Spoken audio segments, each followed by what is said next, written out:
شومقوربک حسنجان اولو نیم سال باز در یک شرکتی غذارسان در مسکو کار میکند.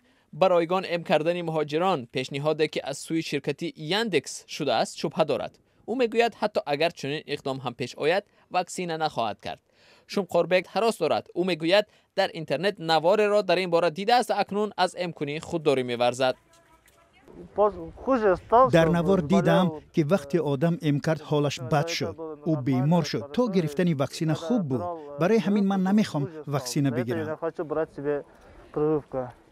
با واکسینه روسیه دیگر همکاران شومقوربک هم اعتماد ندارند، اما اکثریت از ترس از دست دادن جای کار در این باره صحبت کردن نمیخواهند. تنها یک نفر مثل شومقوربک راضی شد در نوار در این باره صحبت کند، اما خواست اسمش مخفی ماند.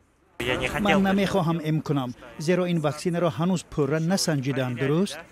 هنوز معلوم نیست که این واکسینه بر ضد کرونا ویروس کارآمد است یا نه. با تلفن موبیلی سعدالله قربانوف که تاکسیرانی میکند الکی پیامک آمد که برای گرفتن واکسینه بی پول به دفتر شرکت حاضر شود. او میگوید به همه گونه واکسینه شبهه دارد. سعدالله باور دارد که جسمش توانی مبارزه با هر بیماری را دارد. خدا را شکر که یگان بار در زندگی من بیمار نشدم. برای همین من به آنجا نمیروم. برای من مهم استفاده غذای سالم و بالا بردن مسئولیت است. اگر کمی ناتاب شوم، شیرک با گوشت گاو را تیز کرده میخورم و با همین تمام. دیگر یگان پرفلیو دیگر در کار نمی شود. در مسکو حالا 100 نقطه فعال است که به آدمان واکسینه روسی سپوتنیک وی را میگذرانند. چون این نقطه ها نه تنها در درمانگاه ها بلکه حتی در مرکزهای سودا هم فعالیت میکنند.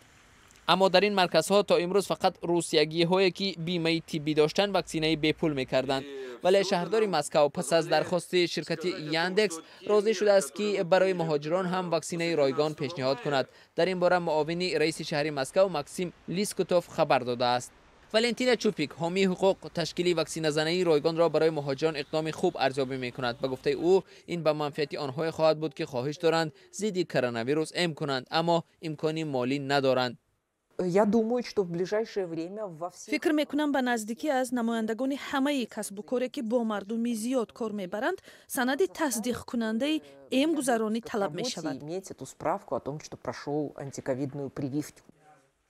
در همین حال والنتینا چوپیک تاکید میکند که حالا امکانی ضد کرونا ویروس در روسیه اختیاری است و هیچ سند برای واکسینه زنی از جمله امکانی حتمی مهاجران وجود ندارد.